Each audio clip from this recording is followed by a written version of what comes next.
네, 저는 두 번째 쟁점인 지방자치 확립을 위한 방안에 대해서 다뤄보도록 하겠습니다. 원론적인 문제를 먼저 해결해야 된다고 생각하는데요. 이제 지방자치를 설립해도 제 기능을 다하지 못하고 결국 국민들의 비판만 받은 채 끝나는 우리 지방자치의 현실이 저는 문제라고 생각이 듭니다. 정치 조직화가 되는 부작용을 막기 위한 장치가 필요하다고 생각이 드는데요. 대표적으로 주민자치회가 있습니다. 이 주민자치회에는 해당 주민들이 모두 들어가 있고 주민자치회에서 주민총회가 있습니다. 이 주민총회에서 주민자치 내부의 운영을 맡을 구성원들을 공정하게 투표에 붙여서 내부 구성원들을 뽑는 절차가 저는 반드시 필요하다고 생각합니다. 이러한 공정한 절차가 이루어지지 않을 경우 특정 집단을 위한 자치화가 될 우려가 있기 때문입니다. 따라서 저는 가장 원론적인 선발 체제가 제일 먼저 확립돼야 된다고 생각합니다. 저는 자치 입법권에 대해서 이야기를 해보고 싶습니다. 현행헌법 40조는 입법권은 국회에 속한다고 규정이 되어 있습니다. 하지만 저는 이것에 대해서 국회에 속하는 게 아니라 입법권은 지방자치단체 의회에서도 속한다고 규정을 해보고 싶습니다. 예를 들어서 중앙과 지방정부별 경합적 입법권을 통해 지방정부의 특수성을 반영할 수 있도록 하는 것입니다. 종래에 지방의회가 제정하는 자치입법을 조례에서 법률로 변경해서 표기함으로써 주민의 권리 제한, 의무 부과, 벌칙은 지방의회에서 통과된 법률로 제정하도록 하여 헌법상의 죄형 법중주의, 조세 법률주의 관련 해석상 다툼을 해소할 수 있다고 생각합니다. 지방자치단체에서도 입법권을 갖도록 하면 좋겠다라고 하는 제안인데요. 이 부분은 지금 현재로는 사실 어려운 것 같고요. 헌법 개정을 해야 가능한 그런 사항이라고 볼 수 있을 것 같습니다. 그렇지만 의미 있는 제안이라고 생각을 하고요. 많은 이런 의견에 동의하는 전문가들도 있는 건 사실입니다. 자치 입법권 같은 경우에 상당히 우려되는 부분이 많은데요. 먼저 일단 지역마다 법이 달라진다는 것은 많은 국민들한테 혼동을 불러올 수 있습니다. 저희가 국가에서 벗어날 일은 많이 있지 않지만 각 지역에서 다른 지역으로 넘어가는 일은 많이 발생할 텐데요. 넘어갈 때마다 제가 적용받는 법이 달라진다면은 그 법에 대해서 더 많이 이해를 해야 될 것이고 실수로 인해서 법에 저촉하는 일이 생길 수 있습니다. 그래서 여러 가지 혼동을 불러올 수 있다고 생각을 하고 이런 입법 방식을 시행하기 위해서는 현재 형태의 시의회나 구의회, 군의회에서는 이루어지기 어려울 것이라고 볼 수 있을 것 같습니다. 아주 정확한 지적이거든요. 우리나라의 경우에는 너무 작기 때문에 이거 각 지역마다 법을 다르게 한다면 혼란이 생길 수 있다 이런 반론도 있어서 정확한 지적인 것 같습니다. 김민석 선수의 뭔가 목소리와 표정, 눈빛 논리적이고 이런 부분은 저도 모르게요. 계속해서 빨려 들어가면서 설득당하는 느낌이라고 해야 될까요? 정확한 지적들을 하고 있습니다. 예. 네, 말씀하신 것에 덧붙여서 현재 시행되고 있는 법이나 제도에 대한 보완이 필요하다고 생각하는데요. 지방자치법 전부 개정안은 일각에서 긍정적인 평가를 얻고 있지만 또 비판을 얻고 있기도 한데요. 중앙집권적 강력한 통제가 아직 여전히 남아있다는 문제가 있고 어려운 표현이죠. 벌써 21년에 법이 통과가 됐고 22년 금년에 1월 달에 이미 시행이 되기 시작해서 많은 부분은 이미 정리가 된 부분이라고 할 수 있을 것 같습니다. 또한 지방자치단체 자치권, 입법, 조직, 재정 등의 보장이 아직 미흡하다는 평가를 받고 있습니다. 또한 지방이양 일괄법은 그 자체로 성공적인 성과를 낸 것으로 알려져 있지만 핵심 사무가 이양 대상에서 누락되었다는 비판을 받고 있기도 합니다. 지방자치제도가 확립되기 위해서는 새로운 법을 제정하거나 또는 제도를 신설하는 것과 더불어 시행되고 있는 법과 제도에 대한 재고가 필요하다고 생각합니다. 앞서서 자치 입법권을 실시하는 데 있어서 분명 단점이 존재할 거라고 말씀을 드렸지만 경합적 입법권의 경우 충분히 그 효과가 있을 거라고 생각을 하는데요. 제가 생각하는 효과라 함은 우리가 이제 정책이나 법을 제정함에 있어서 되게 여러 가지 대안 중에서 한 가지를 골라서 선택을 하게 됩니다.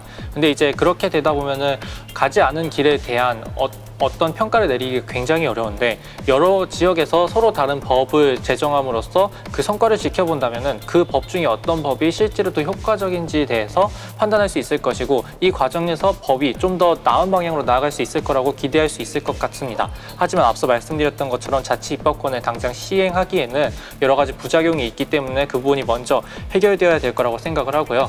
그리고 주민자치회의 대표성을 높이는 것에 대해서 정치 조직화를 막기 위한 감시와 평가가 이루어져야 되는 것이지 특정 정권에게 휘둘려서는 안 된다라는 말씀을 하셨는데 그 부분에 굉장히 동의를 하고 이건 단순히 정권의 문제만 아니라 어떤 대상에 있어서 휘둘리지 않을 수 있어야 된다고 생각합니다. 앞서 독일이랑 영국의 사례에서 봤듯 우리가 정치 제안에 대한 효능감을 맛보게 하기 위해서는 거기에 대한 개입이 최소한으로 될수록 더 효과가 있다고 생각을 합니다. 그래서 아주 제한되어야 되는 사유가 아닌 이상 감시와 평가는 필요한 정도 수준에서만 유지되어야 된다고 생각합니다.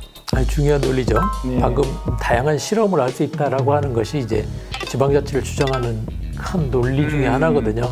중앙에서 한 가지로 그냥 다 전체를 해가지고 그렇죠. 잘못되는 것보다는 예. 조그맣게 해보고 나서 그중에 어떤 것이 제일 잘 되는지를 찾아가지고 그걸 활용을 하자라고 하는 것이 이제 지방자치를 주장하는 한 가지 논리 중에 하나입니다. 맞습니다. 바로 그 맥락을 이야기하고 있습니다. 또 다른 포인트에서 지방의회의 위상을 높이는 방안을 생각해 볼 수 있는데요. 지방자치제도가 시행된 지 30여 년이 지났지만 그 평가는 부정적인 걸로 알고 있습니다. 예를 들어서 의정비, 유급보좌관, 해외연수, 사업비, 비리 등과 관련된 문제가 주를 이루고 있는데요. 지방자치제도가 제대로 시행되기 위해서는 지방의회가 주민들 그리고 지역을 위해서 제대로 일을 하고 있다는 신뢰를 쌓는 것이 중요하다고 생각합니다. 그 과정에서 지방의회의 위상을 높이는 게 중요한데요. 여기서 하나 더 짚어볼 게 정당 공천제를 재검토하는 방안이 있습니다.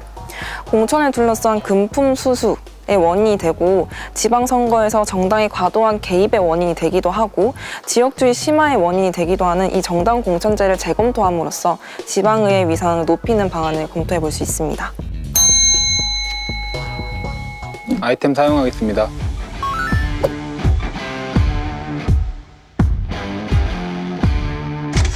거북이 걸음 아이템을 사용했네요. 발언 시간 1.5배. 확실히 하고 싶은 얘기가 있다는 얘기죠. 그렇죠. 예. 저는 조금 논점을 바꿔 마을 공동체에 관해서 이야기해 보도록 하겠습니다. 행정안전부에서는 지역 공동체 활성화를 위해 청년 공동체 활성화 지원 및 지역 공동체 시설 활성화 지원 사업을 현재 추진하고 있습니다. 청년 공동체 활성화 지원 사업은 청년 공동체를 발굴, 확산하고 공동체 활동 지원을 통해 청년들이 지역 활동 기반 마련 및 지역 활성화를 도모하기 위한 사업이고, 지역 공동체 시설 활성화 사업은 중앙부처, 지자체가 구축한 공동체 시설을 활용하여 지역 문제 해결을 추진하기 위해 지원하는 사업입니다. 향후 행정안전부에서는 주민 중심의 지역 문제 해결을 위해 다양한 시책을 추진하기 위해 노력 중입니다. 이렇듯 행정안전부에서는 마을 공동체를 구성하여 지방자치의 자율권을 확보하기 위해서 이러한 듯 많은 노력을 하고 있습니다. 네, 아니 교수님, 거북이 걸음 아이템을 사용을 했으면 약간 좀 더 논리를 더 보태서 1분 30초라는 시간, 30초라는 시간에 더 번 상황이었었는데 사실 사용하지 않은 느낌이거든요. 그러니까요. 아까 사실 지방의회 정당 공천에 대한 얘기를 좀 할 줄 알았는데 청년들 얘기를 해서 이게 그 얘기를 하면 좀 시간이 걸릴 거라고 생각했는데 오히려 청년 정책과 관련해서 지방자치의 필요성 얘기를 하면서 시간을 다 못 쓴 것 같아요. 이거 솔직히 조금 아쉬워요. 예, 아쉬운 부분입니다. 말씀해주신 내용이 상당히 중요한 요소라고 생각이 듭니다. 단순히 입법권을 보장해 준다고 해도 그게 실질적인 효과를 발휘하지 못할 수 있는데 말씀하신 것처럼 재정권이 직접적으로 있지 않으면은 자유롭게 무언가 행사하기 어렵기 때문입니다. 어떤 집단이든 자기가 스스로 돈을 마련하는 것이 아니라고 한다면은 돈을 마련해서 주는 곳에 영향을 받을 수밖에 없습니다. 그래서 의회가 어떤 재정적 지원을 받는다고 할 때 그 재정적 지원을 해주는 기준에 따라서 의회의 움직임이 한정될 수 있습니다. 그래서 기존처럼 국가 중심의 중앙 정부에서 주는 재정을 중심으로 운영을 계속해서 지속하게 된다면 그 기준에 맞춰서 의회가 운영될 것이고, 우리가 입법권을 자치 입법권을 시행해서 각 지역마다 새로운 입법권을 준다고 하여도 중앙의 입맛에 맞춰서 그 입법권을 행사하게 될 것입니다. 때문에 앞서 말씀해 주셨던 지방 재정권이 존재해야만 입법권이 존재할 때 효과를 발휘할 수 있을 거라고 생각이 듭니다. 2라운드까지 지금 치러진 그런 모습인데요. 교수님도 여러 가지 좀 생각이 많이 드실 것 같아요. 예, 제일 아쉬운 거는 네. 현장의 변화, 아까 계속 오. 제가 지적했는데 사실 현장의 변화를 좀 이제 반영을 하면 좋겠다. 최근 데이터가 좀 아닌 예, 그런 것이 좀 있었던 것 같고요. 네. 그리고 아까 중요한 부분인데 지방의회에 대한 정당공천제 같은 경우에는 네. 분명히 논점이 있어서 좀 맞부딪혔으면 하는데 실제 거기까지 가지 않아서 아쉬운 점이 있었습니다. 그렇습니다. 자, 이렇게 저희가 두 번째 안건까지 좀 만나봤습니다. 세 번째 쟁점은 주민자치를 위한 주민참여 유도 방안입니다. 사실 이 부분이 가장 중요한 그렇죠. 부분입니다. 그렇죠. 주민자치에 또는 우리 지방자치의 가장 기본이 결국은 주민들이 참여해야 되니까요. 이 주민참여를 어떻게 끌어내느냐라고 하는 것이 가장 중요한 이슈가 될 텐데 어떤 의견이나 어떤 쟁점이 나오는지 한번 보겠습니다. 네, 지금까지 지방자치를 어떻게 확립할 것인지 어떤 문제가 있는지 이야기를 했었는데 쟁점 3에서는 어떻게 아까 언급했던 문제 중 하나인 주민 참여가 낮은 것을 해결하기 위해 어떻게 주민 참여를 높일 수 있을지 쟁점 3에서 이야기를 해봐야 될 것 같습니다. 제가 생각한 방법은 온라인 플랫폼입니다. 그러니까 주민자치회에 참여하지 못한다고 답했던 주민들이 전체 응답자의 75%였고 그중 50%는 시간이 없어서라고 응답을 했는데 그래서 저는 적은 시간을 투자하고도 주민자치회 활동을 진행할 수 있게끔 온라인 플랫폼을 좀 더 확대해야 된다고 생각을 합니다. 이전에 있었던 조사를 살펴보면은 주민자치 온라인 플랫폼이 존재한다고 응답을 했지만 사실 그 형태가 플랫폼이라고 부르기에는 아직 아쉬운 실정이 많았습니다. 그래서 대부분 지자체 홈페이지나 지방의회 홈페이지 같은 데 같이 들어가 있으며 그 기능도 토론이 이루어지는 경우는 전체의 3%에 불과하고 그나마 나은 실정인 것이 정책 제안을 할 수 있는 홈페이지는 전체에서 20% 정도를 차지했습니다. 이런 요소를 고려했을 때 우리가 좀 더 많은 주민들이 참여하기 위해서 접근성을 높이기 위해서는 더 좋은 플랫폼을 개발해서 더 널리 퍼뜨릴 필요가 있다고 생각합니다. 예, 좋은 지적입니다. 네. 예, 온라인 방식으로 해가지고 더 많이 그렇죠. 참여할 수 있도록 하자라고 하는 게 한 가지하고요. 네. 또 다른 쪽에서는 실질적으로 이 지역의 문제에 주민자치회나 이런 데 참여할 때 네. 조금 인센티브를 주자는 거죠. 그렇죠. 직장인들의 경우에도 반가를 내게 해준다든가 네. 공가를 내게 해준다든가 뭐 이런 식으로 해서 네. 또 그게 안 되면은 회의를 저녁에 또는 주말에 하면은 더 많은 사람이 참여할 수 있잖아요. 그렇죠. 그래서 저런 논의는 지금 현재 계속 많이 되고 있습니다. 네. 온라인 플랫폼의 필요성에 대해서도 적극적으로 동감하는 바입니다. 하지만 선제적으로 이를 위해서 이루어져야 하는 것이 따로 있다고 생각이 듭니다. 풀뿌리 민주주의를 구현하기 위한 주민 참여 기구로 역할을 다하기 위해서 그 기능과 업무에 대한 명확한 규정과 이를 주민들에게 알림으로써 그들에게 이로운 업무를 수행하고 있다는 것을 알리고 주민들로부터 관심을 이끌어냄과 동시에 참여를 독려해야 된다고 생각합니다. 네, 저도 그 부분에 있어서 공감은 하고 있습니다. 특히 주민자치회가 주민의 대표 기구로서 인정받기 위해서는 이에 대해서 법적 권한과 지위를 명확히 설정할 필요가 있다고 생각합니다. 네, 저도 주민자치회의 기능과 업무를 홍보하고 주민자치회의 법적 권한과 지위를 명확화하는 것의 중요성에 대해서 공감하는 바입니다. 그러나 기능과 업무를 홍보하고 지위를 명확화한다고 해서 주민 참여를 유도하기에는 조금 부족함이 있어 보입니다. 민성님께서 말씀하신 것처럼 주민자치회에 참여하지 못하는 이유가 시간이 없어서 라고 할 만큼 지방자치에 대한 관심이 부족하고 이해가 부족한 상황에서 좀 더 강력한 유인책이 필요하다고 생각합니다. 저는 그러한 강력한 유인책이 주민의 자치의식 형성이라고 보는데요. 그것을 위해서는 지방자치단체가 주민들이 인식할 수 있는 성과를 먼저 내야 된다고 생각합니다.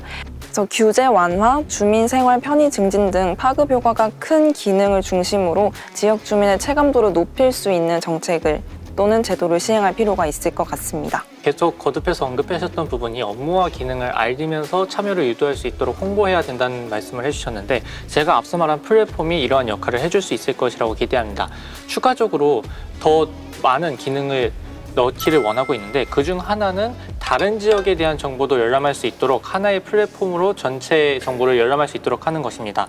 이것이 가시는 장점은 무엇이냐? 우리가 우리 지역에서 주민자치회가 있다고 하더라도 없을 수도 있지만 있다고 하더라도 잘 운영되지 않을 수 있습니다. 이런 경우에 주민들은 효능감을 느끼지 못할 수 있는데 단순히 우리 지자체뿐만 아니라 다른 지역의 지자체 사례를 참고하면서 좋은 사례를 습득할 수 있다면은 그 좋은 사례를 바탕으로 대신해서 효능감을 느낄 수 있고 그 효능감을 바탕으로 그거를 반영해서 우리 지자체에 적용할 수도 있을 것입니다. 저 좋은 사례를 참고할 수 있도록 다양한 지역의 사례를 찾아보기 쉽게 플랫폼으로 정리하는 것 역시 중요한 과정이라고 생각합니다. 현재는 주민자치회가 잘 활성화되고 좋은 성과를 낸 지역에 대해서 수상 역시 진행되고 있는데 그러한 정보가 잘 기재되어 있지 않아서 우리 지역에 주민자치회가 있는지 있다면 어떤 활동을 하고 있는지 알아보기 어려운 실정입니다. 이런 거를 온라인, 오프라인으로 잘 홍보하는 것이 모든 활동의 첫 단계가 될 것이라고 생각합니다. 온라인 플랫폼이 주민 참여를 유도하는 것에 있어 중요하고 상당한 효과를 거둘 것으로 생각됩니다.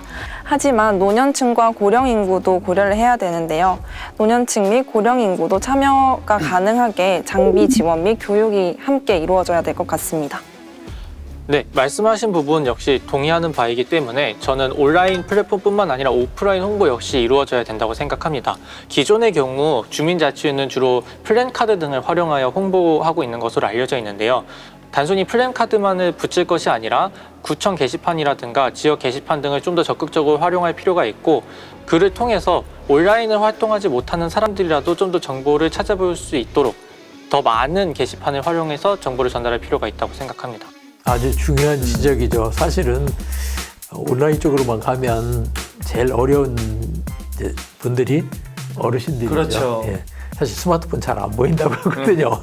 글자도 작고 맞습니다. 예, 터치하기도 어렵고 그런데 그걸 중심으로 자꾸 가버리면 네. 사실 거기에서 소외된 분들이 있다라고 하는 점도 중요한 포인트인 것 같습니다. 맞습니다. 저 또한 앞서 두 분의 의견에 동감하는 바이고요. 제 개인적인 생각으로는 가장 중요한 것은 유인책이라고 생각합니다. 아무래도 자본주의 사회를 살아가는 현대 시민들이다 보니까 당장 눈앞에 보이는 어떤 리턴에 좀 더 큰 관심을 쏟을 수밖에 없다고 생각합니다. 그런 점에서 볼 때 지방자치 그리고 주민자치는 그들에게 있어서 적은 리턴을 보여준다고 생각합니다. 그렇기 때문에 그들에게 있어서 주민자치가 실질적으로 어떠한 유인책을 줄 수 있는지 혹은 어떠한 효능감을 줄 수 있는지를 가장 크게 홍보해야 함을 역설하고 싶습니다. 먼저 적은 리턴에 대한 의견을 말씀을 드리자면 리턴을 높이는 방법은 되게 여러 가지가 있을 수 있을 것 같습니다. 주민자치회에 부여하는 권한이 높아질 수도 있고 아니면은 뭐 좀 더 효능감을 느낄 수 있게 뭔가 여러 가지 대책을 취할 수도 있을 텐데 일단 기본적으로 주민자치회라 함은 거기에 참여하지 않는 사람한테는 결정권을 부여하지 않습니다. 그러니까 거기에 참여하는 사람들한테만 결정권이 부여되는 것인데 그 점을 좀 더 활용할 수 있으면 좋을 것 같습니다. 그래서 어떤 정책 결정이 이루어진 다음에 거기에 대해 불만을 갖고 있는 사람은 너는 이제 그 회의에 참여하지 않았기 때문에 그런 결과를 받게 된 것이라는 거를 좀 더 잘 설명할 수 있다면은 더 많은 사람들이 결정 과정에 참여하고 하지 않을까라는 생각을 합니다. 또 주관부처의 노력이 필요하다고 말씀하셨는데 그 부분에서는 조금 저와 생각이 다르신 것 같습니다. 지방자치라는 것은 앞서 언급했듯 그 지역의 현재 논의, 그 지역 주민들이 해서 원인을 파악하고 해결하는 것입니다. 그래서 주민자치회가 잘 굴러가지 않는다면 그 문제 역시 그 원인을 그 지역 주민들이 찾고 그 지역 주민들이 대처해야 된다고 생각합니다. 그래서 주관부처, 그러니까 언급하셨던 행정안전부에서 해당 내용을 논의하는 것은 너무 중앙중심적 생각이고 오히려 그것보다는 각 지방자치단체가 자기 스스로 어떤 문제가 있었고 그걸 해결하기 위해 어떻게 할 수 있을지 스스로 고민해보는 과정이 필요할 것 같습니다. 거기서 이제 조금 더 도움을 주자면 우수 사례가 있다면 우수 사례를 공유해준다면 그것 정도는 좀 도움이 될 수 있을 것 같지만 단순하게 중앙에 있는 주관부처에서 이렇게 해라고 행정명령을 내리는 것은 조금 바람직하지 않을 수도 있다는 생각이 듭니다. 저도 제가 말씀드린 거는 이제 행정안전부에서 실행을 한다는 것이 아니라 이제 초기 시스템을 적용하는 데 있어서 행정안전부에서 도움을 준다는 내용이었습니다. 뭐 예를 들어서 경기도 어떤 시에 좋은 사례가 있으면 행정안전부에서 이 내용을 받아서 좀 더 세밀하게 검토를 해본 뒤에 다 도시에 알려주고 행정안전부에서 실행을 한다는 것이 아닌 좀 도움을 준다. 좀 이런 사례가 있다. 이런 내용이 있다. 또한 홍보 같은 내용도 행정안전부에서 많은 예산을 들여서 좀 홍보를 할 수 있도록 하는 내용이었습니다.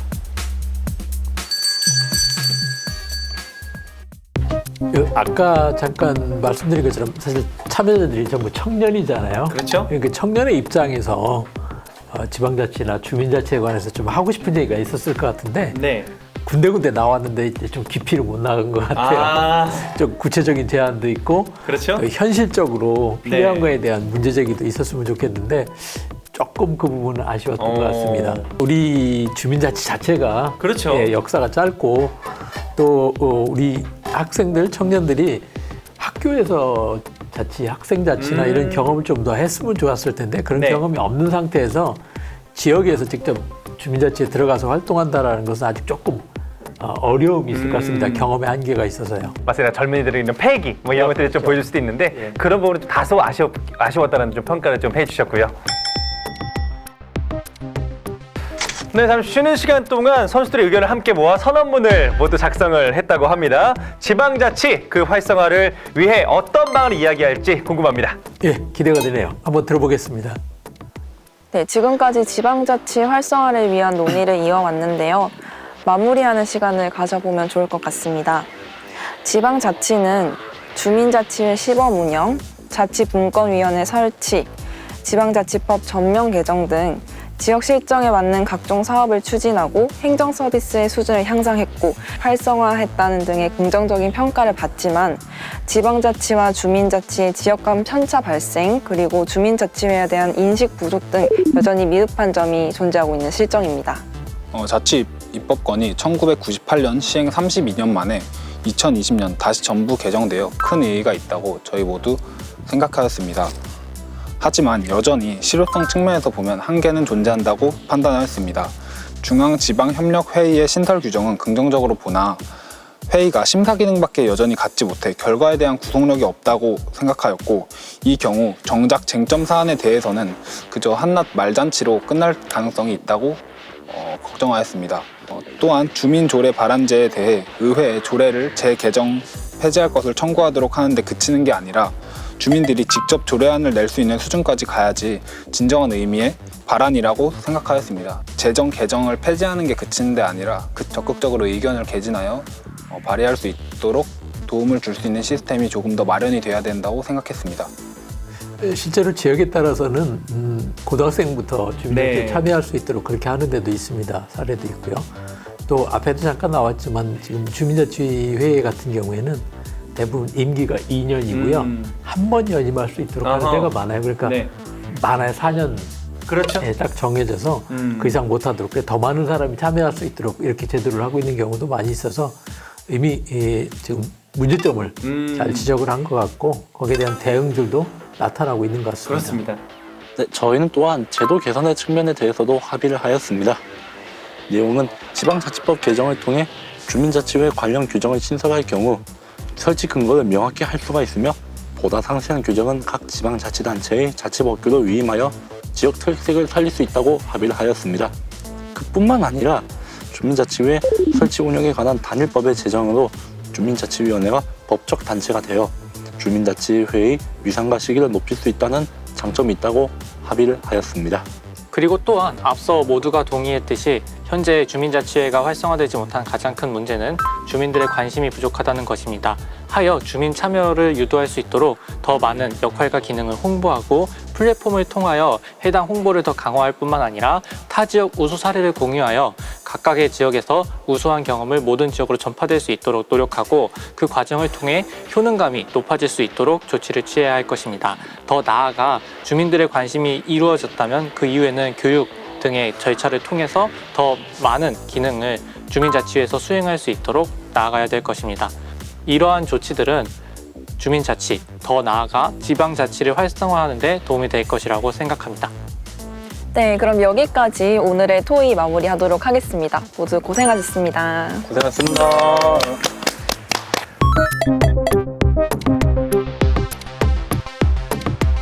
네, 게임 오브 토론 네 번째 주제였었죠. 지방자치 그 활성화를 위하여에 대해서 열띤 토론을 나누어 보았습니다. 와, 정말 뭐 각종 통계도 나왔었고 본인들이 열심히 또 여러 사례를 들어서 열띤 이런 토론에 준비된 모습이 보였었는데요. 자, 우리 또 교수님도 오늘 해설위원으로서 함께 해주셨는데 소감이 좀 궁금합니다. 예, 잘 들었고요. 특별히 의미 있었던 건 말씀드렸던 마지막에 우리가 같이 합의해서 선언문을 만들었다라고 하는 것은 큰 의미가 있는 것 같습니다.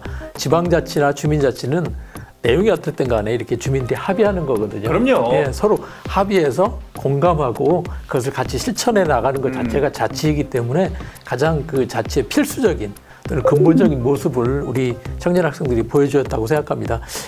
이 방송을 보시는 분들도 이 합의하고 공감하는 이런 연습들 많이 하셔가지고 네. 자치의 기초를 쌓아갈 수 있으면 좋겠습니다. 자, 이렇게 해서 오늘의 주제는 여기서 마무리하면서 좀 많이 배운 시간이었고요. 다음 주제는 역시나 아주 흥미롭고 우리 생활에 밀착해 있는 내용입니다. 저널리즘 표방 1인 미디어의 선거운동 규제 강화에 대한 토론으로 다시 찾아뵙도록 하겠습니다. 고맙습니다. 안녕히 계세요. 좀 후련합니다.